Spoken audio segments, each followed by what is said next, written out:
Es un gusto estar con ustedes. No solamente los estudiantes que están depositando su confianza en nosotros y en el aprendizaje que podemos ofrecerles, sino también a nuestros invitados, quienes no nos conocen. Mi nombre es Axel Miranda, soy el coordinador del Instituto Bíblico Filadelfia, el cual pertenece a la Universidad Filadelfia de México. Nosotros nos encontramos en Jalapa, Veracruz. Tenemos otros campus, pero bueno, el alma mater se encuentra aquí mismo. Ya tenemos 31 años de impartir experiencia educativa a nivel superior, lo que involucra licenciaturas, maestrías, diplomados, certificaciones, pero principalmente mi área es los estudios teológicos, como lo es la licenciatura en teología bíblica y diversos diplomados como el que acabo de mencionar. Nosotros buscamos siempre tener un espacio donde abordar otro tipo de temas, como el que vamos a conocer el día de hoy, que tiene todo que ver con este diplomado. Así que si eres un invitado y con esto puedes de alguna manera confiar más en nosotros y en lo que buscamos hacer en ti, que es eh, profundizar en el conocimiento de la palabra, eres más que bienvenido en inscribirte. La masterclass del día de hoy se llama Traducción, Comprensión y Disfrute de la Palabra de Dios. Quisiera que leyéramos rápidamente un versículo que se encuentra en Segunda de Timoteo 2:15, el cual dice de la siguiente manera: Procura con diligencia presentarte a Dios aprobado, como obrero que no tiene de qué avergonzarse, que usa bien la palabra de verdad. Nuestra institución cree que para un correcto entendimiento de la palabra sí se requieren herramientas, sí se requiere estudio, se requiere profundidad. Y una de las áreas es justamente los idiomas. Y en esta ocasión tendremos a de uno de los grandes teólogos en Hispanoamérica. No seré yo quien lo presente, pero estoy seguro que en este tiempo que nos brinda va a ser de mucha eh, gratitud, gratificación poder escucharle. Para esto le pido al hermano Ángel Barrón que nos acompaña. Él es asesor experto en temas académicos y seminarios en México por parte de Editorial CLIE. Hermano, es un gusto también tenerte a ti. Te cedo la palabra. Muchísimas gracias, Axel, por tu presentación. Pues el doctor Pagán está a unos minutitos ya de unirse con nosotros. Bueno, ya está ingresando, gracias a Dios. Y por supuesto, para mí es un verdadero privilegio el acompañarles a todos y a todos, queridos hermanos, en esta ocasión. En nombre de Eliseo Vila, presidente de Editorial CLIE, de Alfonso Triviño, director ejecutivo, y de todo el equipo que forma parte de esta editorial, reciban un cordial saludo y nuestro más sincero agradecimiento por brindarnos este espacio. Quisiera expresar también un agradecimiento muy especial al Instituto Bíblico Filadelfia por la valiosa iniciativa de organizar este evento y particularmente a ti, Axel Miranda, por estos meses de preparación, de planificación y dedicación.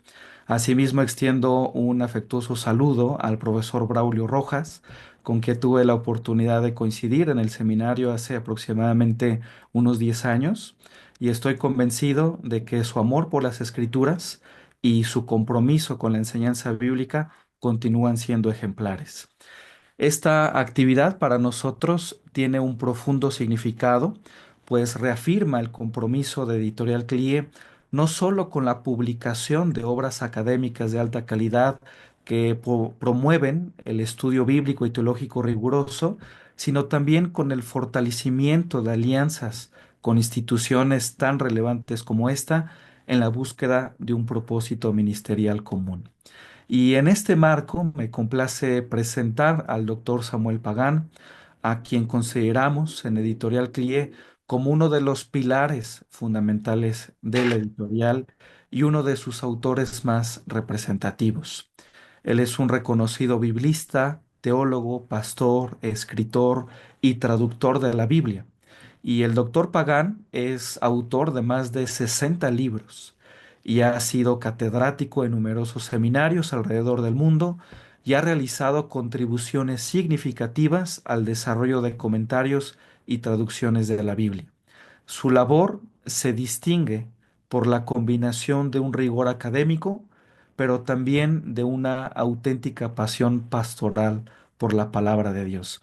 Y en esta ocasión, como vemos en pantalla, nos guiará en una conferencia titulada Traducción, disfrute y comprensión de la Biblia, donde abordará la importancia de conocer los idiomas bíblicos, el contexto histórico y la arqueología para una correcta interpretación de las Escrituras. Con todo ello, le damos con muchísimo gusto la más cordial bienvenida al doctor Samuel Pagán y le cedemos el espacio, si está ya listo, para la Sí, estoy enseñanza listo. que compartirá con todos nosotros esta mañana. Doctor Samuel, ¿cómo está?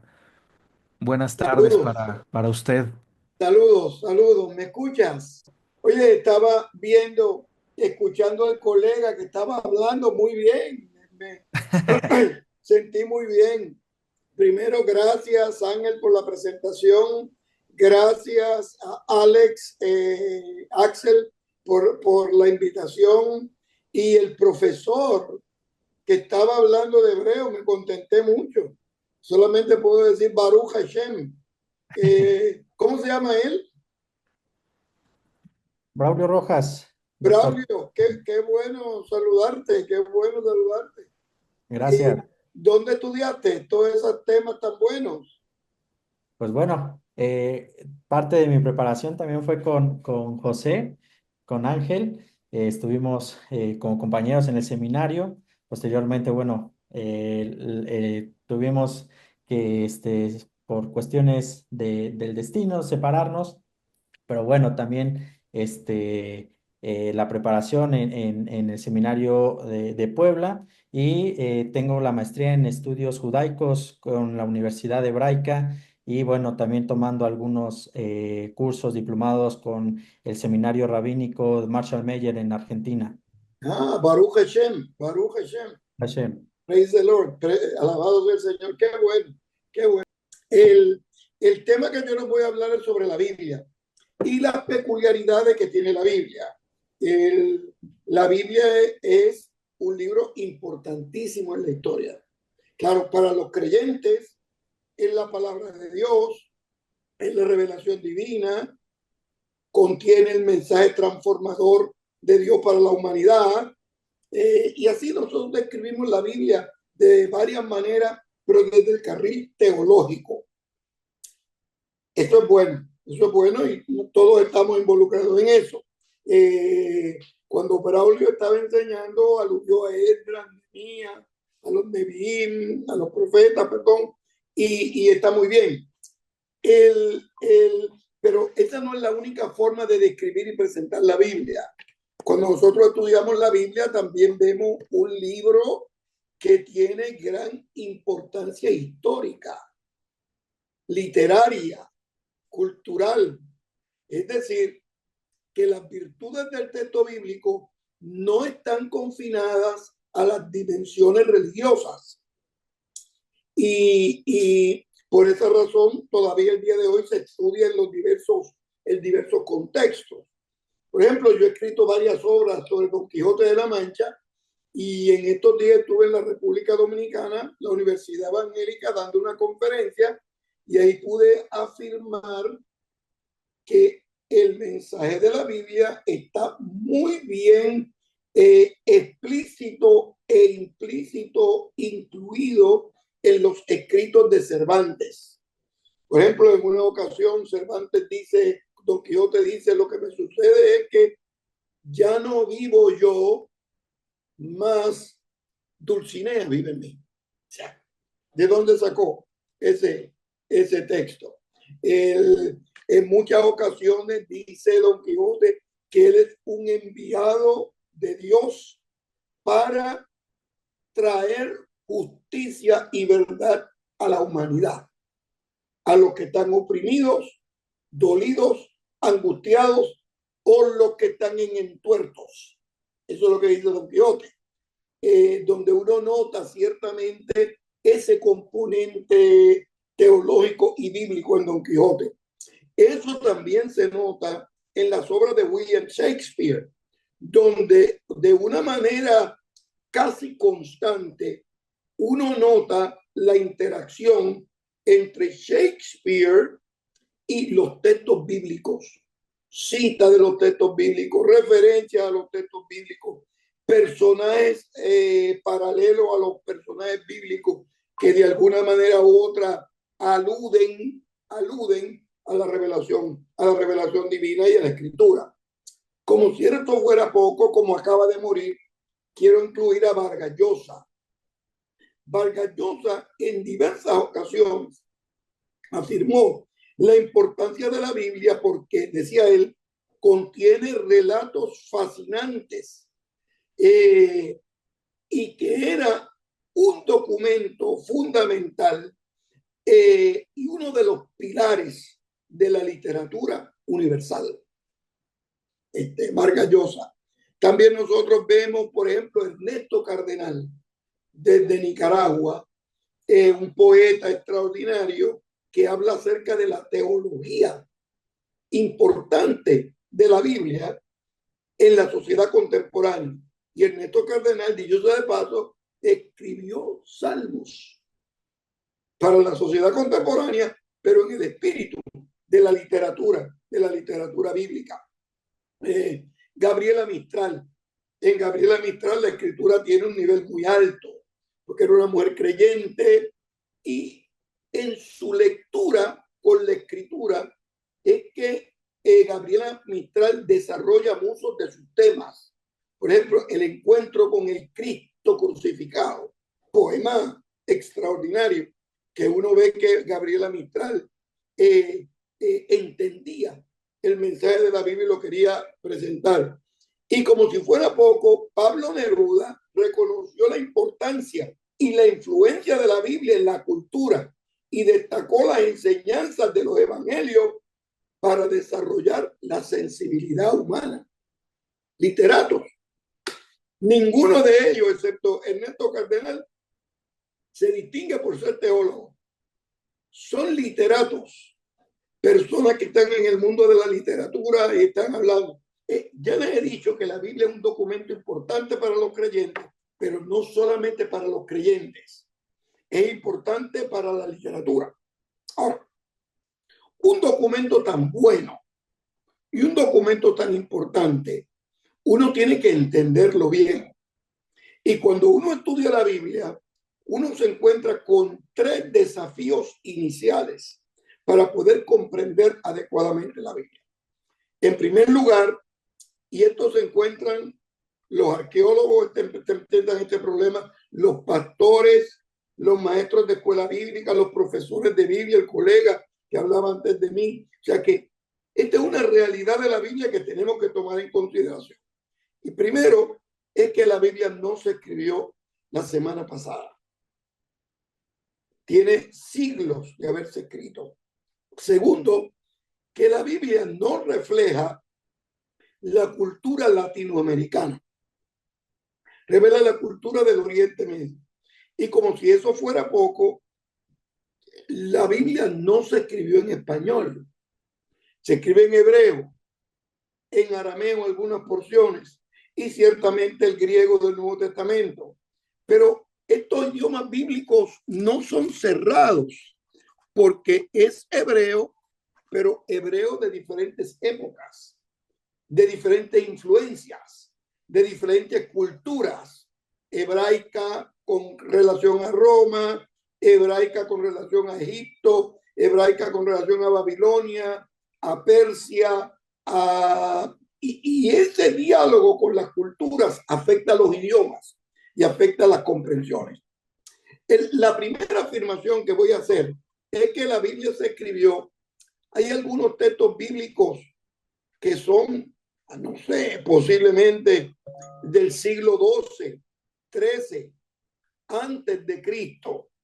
Las narraciones sobre Abraham revelan la cultura del Oriente Medio y la cultura que va desde Ur de los Caldeos hasta Jerusalén, de la media luna antigua del Oriente Medio. Y cuando uno ve esta distancia, lo primero que uno nota es que esa distancia tiene implicaciones de comprensión. Por ejemplo, Las narraciones de Abraham, que posiblemente revela el siglo XVIII antes de Cristo, siglo XVII, esas tradiciones orales que después se escriben en el siglo, algunos piensan en el siglo XII, otros dicen que se escribieron en el siglo X, otros en el siglo VIII, pero después de 4.000 años yo no creo que 2 o 3 días de diferencia vayan a afectar a muchas personas. Pero siglo XVIII antes de Cristo era una época lenta. Por ejemplo, si había en el Antiguo Oriente una ciudad cerca de Ur, de los caldeos, se llama Ecbatana, donde había una comunidad judía, y de pronto una joven judía se sentía que estaba embarazada. Las jóvenes saben, las mujeres saben cuando están embarazadas, y tan pronto notaba que estaba embarazada, le escribía a la mamá: mami, ven, que estoy embarazada para que me ayudes. Y la mamá recibía ese mensaje e iba rápidamente a ayudarle. Igual el día de hoy, una jovencita de Veracruz o de Ciudad de México se muda a Nueva York y está embarazada, le llama por teléfono a la mamá, le dice: mami, ven que necesito ayuda, y ahí mismito la mamá sale a ayudar. En el Oriente Medio también, y en la época bíblica también, claro, se tardaban un poco más. Por ejemplo, primero había que buscar a alguien que escribiera la nota, porque no todo el mundo sabía leer y escribir. Eso tardaba 3 semanas o un mes. Luego que se escribía la nota y se sellaba, había que esperar 3 meses, 2 meses, 4 meses, en lo que se organizaba una caravana para ir desde Ecbatana hasta Jerusalén. Pero daban 4 o 5 meses. El viaje desde Ecbatana a Jerusalén, si iba rápido, express, duraba 9, 10 meses. Si iba lento, que se tenía que parar, duraba 1 año y hasta más. Después que llegaban a Jerusalén la caravana, primero se le daban las noticias al rey, luego las cartas a los que sabían leer, a los patricios, a los ricos, y por último, a los que no sabían leer, que había que llevarles la comunicación. Este periodo duraba 1 año y hasta más. Es decir, que cuando la mamá se daba cuenta que su hija estaba embarazada, ya el niño había nacido y va para la universidad y se iba a inscribir en el Instituto Bíblico allí, en el Instituto Bíblico Filadelfia. Eso era una sociedad normal. El poema del mar, recuerdan, en Éxodo 15, verso 1 y el 20, verso 20. Y para el colega que estaba en hebreo, el poema dice: Ashira le Yahweh, Kiga Oga sus berro borra mabayam. Que dice: alabado sea el Señor, porque su nombre ha sido engrandecido, porque al caballo y al jinete ha tirado a la mar. Ese poema posiblemente es el texto bíblico escrito más antiguo que nosotros tenemos en la Biblia. Posiblemente. Porque fue un texto que revela el nacimiento de la nación, del pueblo de Israel como pueblo, el pueblo judío. Las parábolas de Jesús de Nazaret se articularon en una sociedad rural en el primer siglo de la era cristiana. El sembrador salió a sembrar. Un padre tenía 2 hijos. Eso revela la cultura bíblica. Y la cultura bíblica, yo estoy seguro que el domingo por la mañana, allá en Veracruz, el pastor nos dice: voy a tener que avanzar en el sermón porque esta tarde me toca sembrar, ir a la finca a sembrar. Todavía hay lugares así, pero no en las comunidades urbanas. En primer lugar, tenemos que comprender que eran tiempos lentos, eran tiempos sin tecnología. La familia extendida era el núcleo principal de la sociedad. Una comunicación escrita o oral desde Persia o desde la antigua ciudad de Ur de los caldeos de Jerusalén tomaba tiempo. Pablo se comunicaba con las iglesias, no por internet, no por mensajes de texto, no por teléfono de iPhone. Se preparaba con cartas, tenía un amanuense, un escritor que preparaba todo eso. Llevaban. Era una época diferente a la nuestra. Y cuando estudiamos la Biblia, tenemos que ese es el primer factor que hay que entender.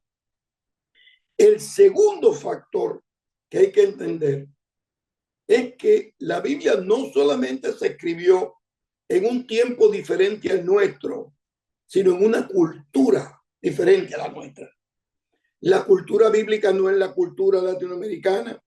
La cultura nuestra es una cultura que está influenciada por siglos de literatura española, literatura inglesa. Nuestra cultura el día de hoy está influenciada por la televisión, por la tecnología, por el internet. Es una cultura que de manera instantánea, nosotros sabemos lo que sucedió en China hoy por la mañana, lo que pasó en el Oriente Medio anoche. Todo está cerca de nosotros el día de hoy. En el mundo bíblico no era así. En ese mundo la dinámica cultural era diferente. Por ejemplo, el movimiento de las manos. El día de hoy, en el mundo latinoamericano, si alguien, algún varón, va caminando con la mano de esta manera, ya empiezan a mirarlo mal, ya empiezan a mirarlo mayor. Esos son gestos que no son masculinos, porque cada cultura tiene el movimiento de las manos. Por ejemplo, el día de hoy, si alguien quiere decir, le pregunta, esa muchacha es casada, dicen, solamente en un momento, eso quiere decir que está casado. Si quiere decir que es bien delgado, que está ese muchacho, que flaco está, esa muchacha, que así, delgada. Para señalar, este es el único dedo que se usa para señalar. Cada cultura tiene dedos para señalar. Hay culturas que no se puede señalar con ningún dedo porque son gestos obscenos.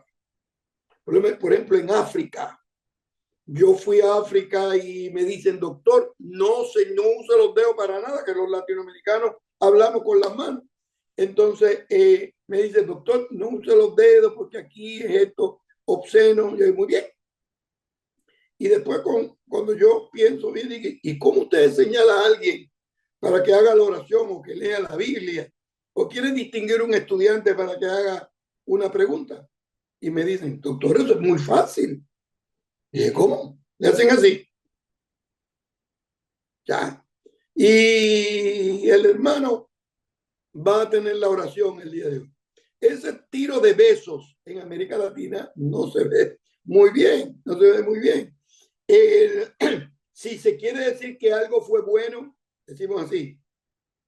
Pero en antigua Roma, hacer así significaba que mataran a un reo. Hacer así era que tuviera vida, que lo dejaran vivo. Mientras que el día de hoy nosotros cuando hacemos así es que es algo positivo y algo bueno. Y también hay dedos buenos y dedos malos. Pero no todos los dedos malos son malos en todas las culturas.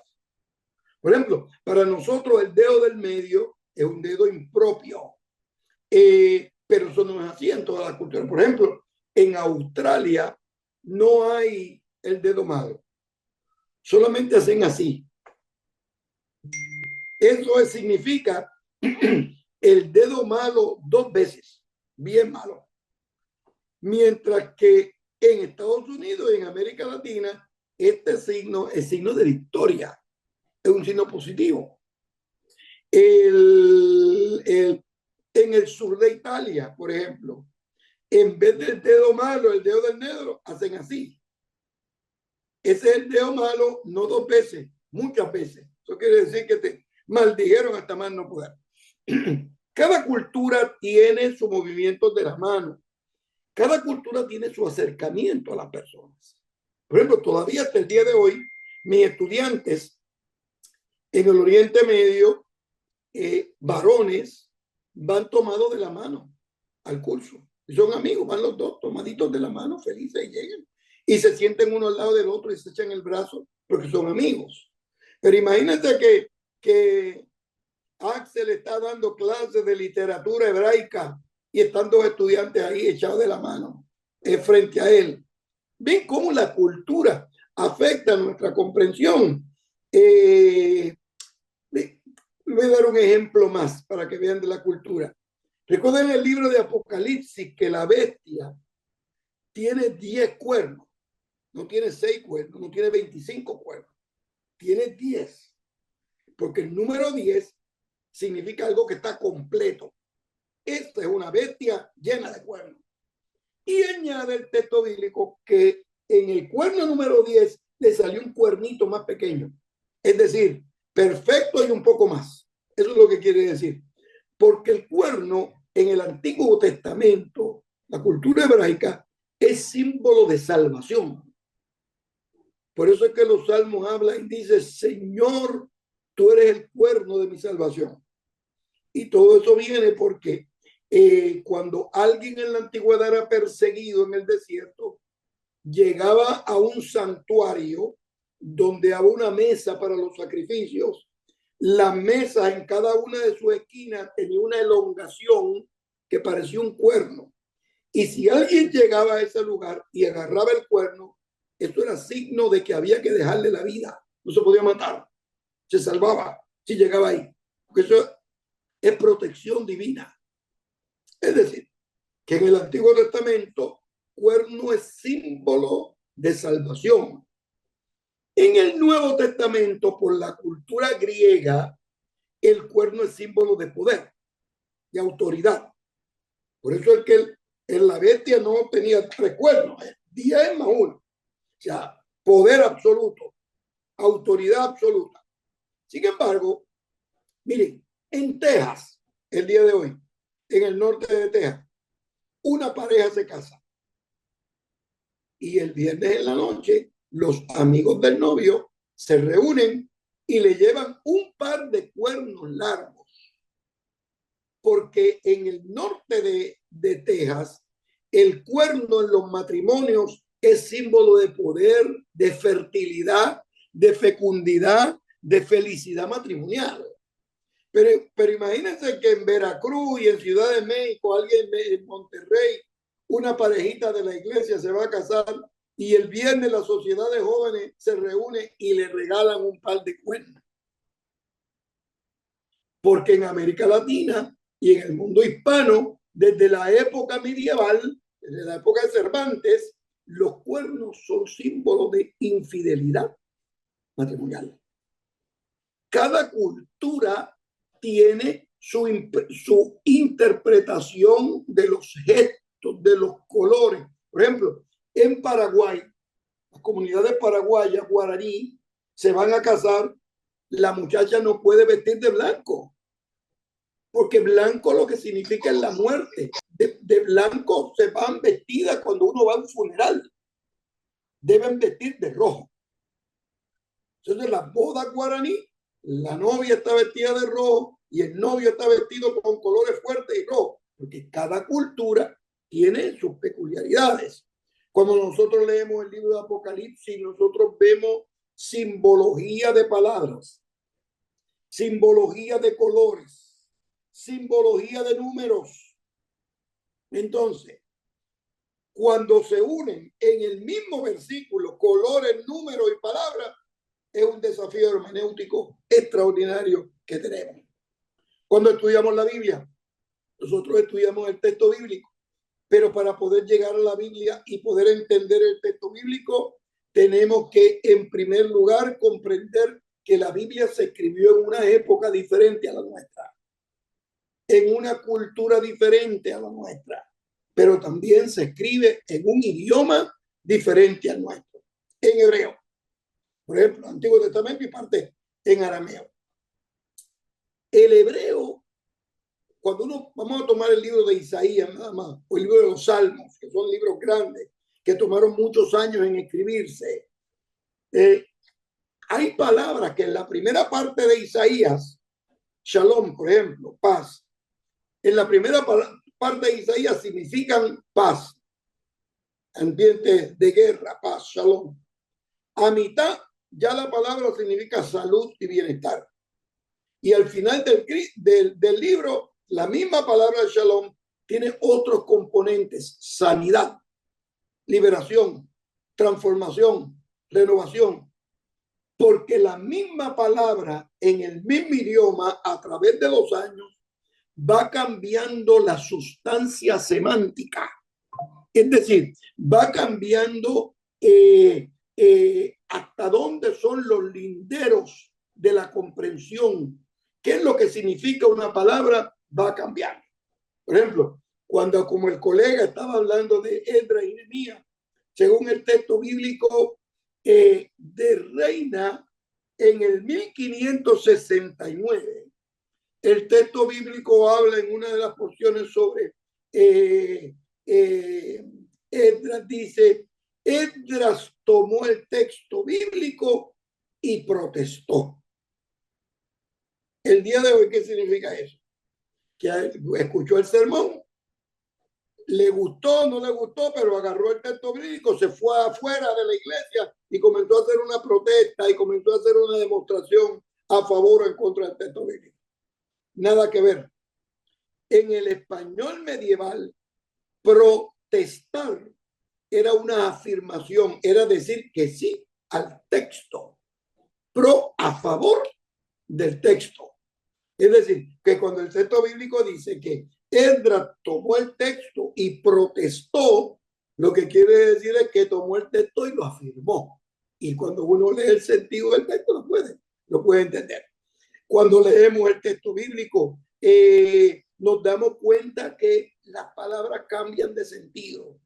Por ejemplo, tenemos que, cuando traducimos la Biblia, tenemos que ser cautelosos cuando traducimos palabras como berit, que significa alianza, o acuerdo, o pacto. En Reina siempre se ha traducido como el pacto, el nuevo pacto, el viejo pacto. Pero como las palabras cambian de significado, la palabra pacto el día de hoy en Argentina tiene connotaciones peyorativas. Por ejemplo, se habla del pacto entre el gobierno y las uniones, algo que está por debajo de la mesa, algo que no está muy claro, un tipo de acuerdo que no sigue, es un pacto, algo medio escondido. La palabra que en este momento tratamos de utilizar es una alianza, berit es una alianza. Sin embargo, en la Biblia en español evangélica no la vamos a cambiar, porque pacto es pacto y esa es la palabra que se escucha. Y la Biblia es dos pactos: el antiguo pacto y el nuevo pacto. La Biblia va cambiando de significado las palabras. Las palabras en cada cultura tienen connotaciones diferentes. Por ejemplo, la mujer, recuerden ustedes la mujer que tocó el borde del vestido de Jesús. La mujer buscaba soter.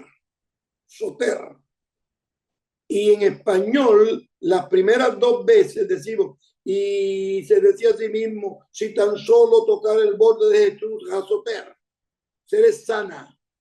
La segunda vez, jasoter, seré sana. La segunda vez. La tercera vez dice: seré salva. Porque en griego, soter es salvación, sanidad, es amplio. Pero en español, salvación es una cosa y sanidad es otra. Por eso es que en la traducción jugamos con las dos palabras. Cada cultura tiene una simbología con respecto a los números. Por ejemplo, los números en la Biblia son muy importantes. El 3, una alusión a la Trinidad, es lo perfecto. El 7 y el 10 es lo completo. El 12 alude al pueblo de Dios. 12 tribus en el Antiguo Testamento, 12 discípulos en el Nuevo Testamento, y el futuro de los cristianos son 12 por 12, 144 por 10, 144,000. Y el 12 es 3 por 4. 3 es lo completo, 4 alude a la revelación de Dios en Cristo, los 4 evangelios. Es decir, que los números juegan un papel protagónico. Otra importancia de la lingüística y los números. El número 40. En la Biblia, 40 es 4 por 10. Mensaje completo. Y el número 40 en la Biblia alude a una lección aprendida. ¿Cuántos años estuvieron los hijos de Israel en el desierto? 40 años. ¿Cuántos días estuvo Elías caminando para llegar a la cueva? 40. ¿Cuántos días ayunó Jesús de Nazaret antes de empezar su ministerio? 40. ¿Cuántos tiempos pasaron desde la resurrección hasta Pentecostés? 40. Es decir, el 40 alude a una lección aprendida. De esa manera, por ejemplo, en Juan 5, cuando Jesús llega a hablar con el paralítico que estaba en Betesda, la fuente de Betesda, le dice, tengo 38. Sí, te faltan 2 cosas. Uno, que lo que sana no son las aguas benditas. 2, que el que sana es la voluntad de Dios, no los ángeles. Entonces, cuando uno comienza a mirar así el texto bíblico y la importancia de la simbología, cada cultura tiene simbología. Pero como si fuera poco, cuando tenemos toda esa simbología de números, simbología de colores, simbología de instrumentos, le añadimos el elemento poético, donde la poesía, las palabras tienen más de un nivel de sentido, donde en la poesía las palabras insinúan, que uno se encuentra en Habacuc 2, que de las 4 palabras en un versículo en Habacuc 2:2, de las 4 palabras hay 3 que tenemos dificultad para entender. Entonces se hace difícil la comprensión del texto bíblico. Shalom, para darle un buen ejemplo. En hebreo, shalom es calma, es sobriedad, es paz amplia. Pero en griego, eirene está asociado a la paz impuesta por el Imperio Romano, la Pax Romana, que es la paz que se impone para que no siga la guerra. Jesús de Nazaret usó las 2 expresiones y las 2 compresiones. Cuando en Juan le habla 14 y 15, le habla a los discípulos y les dice, la paz os dejo, eirene. Mi paz les doy, shalom.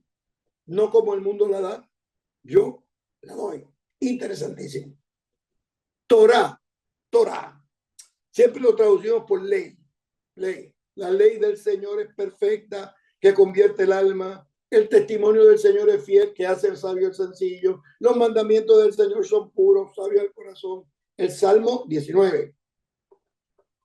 La verdadera comprensión de Torah es educación. La ley lo que viene es enseñar. Lo que pasa es que como se entregó, el ambiente tiene un contexto de revelación divina de autoridad.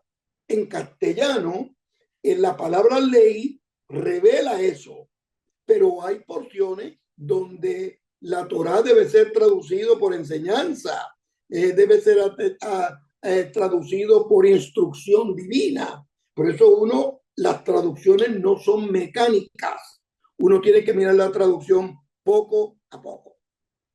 Cuando estudiamos la Biblia, nuestro objetivo es entenderla desde la perspectiva de la fe. Lo que queremos es entenderla porque al entenderla bien, la podemos disfrutar, 1, y 2, la podemos compartir. Un texto bíblico que no ha sido bien asimilado, que no ha sido bien entendido, entonces uno no lo puede disfrutar y uno no lo puede compartir. Usted no se puede imaginar cuántas personas vienen donde mía, este texto bíblico, doctor, está mal traducido y toda la cuestión, y pelean con el apóstol Pablo porque las mujeres no se pusieron pañuelo porque tienen el pelo, pero hay otros que sí, y tienen yo no sé cuántas. Y tú tienes que entender el texto a la luz del idioma original, pero a la luz de la cultura, de forma tal que lo puedan entender. Y cuando estudiamos la Biblia, descubrimos que entre las Biblias en español hay diferencias. Entonces, no es lo mismo leer Reina Valera del 60 que Reina Valera del 1909, ni Reina Valera nueva del 1920. Cada traducción es singular. Cada traducción tiene su virtud. Cada traducción tiene su contribución, de contribución al reino. Entonces, cuando queremos estudiar la Biblia, no podemos confinar el estudio bíblico a una sola traducción. Tenemos que tener, por ejemplo, las dos más importantes, pues, son Reina Valera y Nueva Versión Internacional. Pero eso no quiere decir que sean las únicas. Hay paráfrasis importantes. Por ejemplo, el mensaje que va a salir en estos días, en octubre, noviembre de este año. Pues yo quiero que ustedes sepan que el mensaje es una paráfrasis del hebreo que tiene su espacio, y del griego, que tiene su espacio. La nueva traducción viviente que ahora ha llegado a los grupos jóvenes. Es decir, que cada traducción de la Biblia tiene diferencias por uno, el nivel de lenguaje que se usa. Número dos, por los manuscritos básicos que se usan, el texto crítico o el texto recepto. Tres, por decisiones exegéticas. Pero cuatro, también quién tú quieres que lea la Biblia. Si el objetivo de leer la Biblia en el culto, pues tiene que ser un idioma más relacionado con Reina Valera. Pero si el objetivo es que se entienda en una cárcel, en un lugar donde la gente no ha estudiado mucho, o nuevos lectores, o personas que tengan el español como segundo idioma, tenemos que buscar una Biblia que se entienda como Dios habla hoy, como la Biblia en lenguaje actual. Entonces, esas Biblias son las que nos permiten comprender y entender el mensaje de la Biblia para la mismísima gloria de Dios.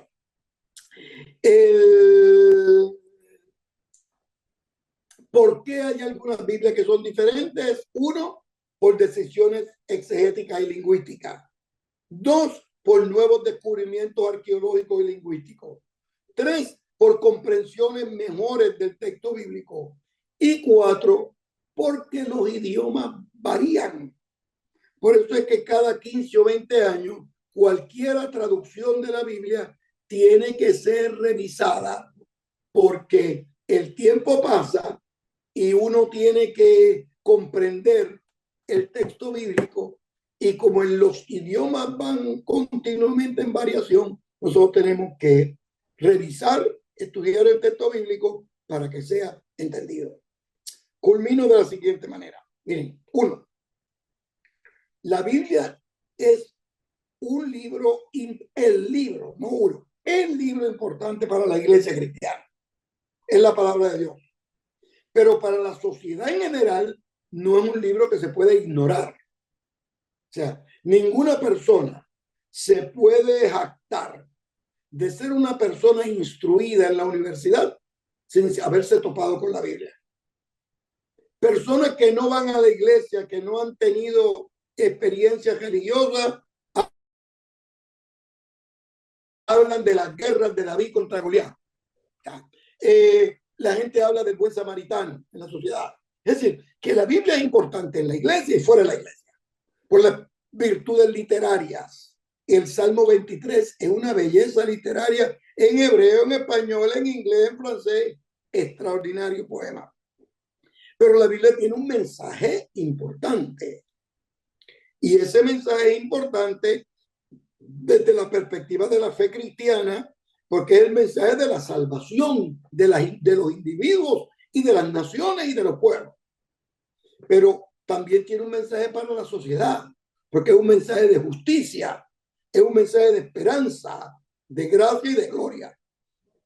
Porque la Biblia es tan y tan y tan importante para la iglesia y la sociedad, tenemos que entenderla bien.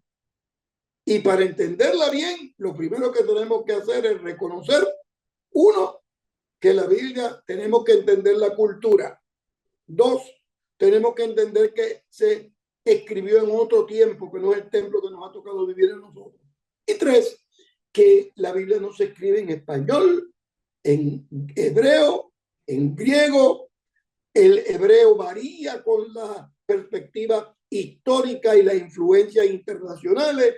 El griego no es lo mismo el griego de Pedro en Segunda de Pedro, que es un griego tosco. Pedro, un hombre noble, bueno, pero no tenía la educación de Pablo. Pablo, un literato, un filósofo, ni lo alto, ni lo bajo, ni lo presente nos podrá separar del amor de Dios en Cristo Jesús. O sea, uno ve un griego muy, muy bueno. Uno nota en el griego, por ejemplo, del libro de Apocalipsis, hasta el capítulo 12, un poquito del 13, el griego lo escribió alguien que tenía griego como segundo idioma. Luego, el griego, un griego fluido, hablaba griego, nacimiento. Es decir, que cuando uno estudia el texto bíblico, es importante entender el idioma para poder comprenderlo bien, traducirlo bien, presentarlo bien, disfrutarlo bien, para anunciar el evangelio de Cristo a tiempo y fuera de tiempo, hasta lo último de la tierra. Descubre la riqueza de los idiomas originales de la Biblia con un enfoque profundo y estructurado. El diplomado en Introducción a los Idiomas Bíblicos es una formación esencial para quienes desean comprender las Escrituras en su idioma original. Este programa te permitirá desarrollar habilidades en hebreo, griego y latín, proporcionando herramientas fundamentales para el estudio exegético, la interpretación precisa y el análisis de los textos bíblicos desde su contexto lingüístico y cultural. Te esperamos los sábados de 9 de la mañana a 12 del día con acceso a clases en vivo y material grabado. Iniciamos el 3 de mayo. Al finalizar, recibirás un diploma avalado por el Instituto Bíblico Filadelfia y la Universidad Filadelfia de México. Aprende el alfabeto, la gramática fundamental y la estructura de las palabras en su contexto teológico. Desarrolla habilidades en la lectura y comprensión del idioma del Nuevo Testamento. Comprende la estructura del latín, su influencia en la teología y su relevancia en la historia de la Iglesia. Utiliza métodos lingüísticos y técnicas de interpretación para profundizar en la palabra de Dios.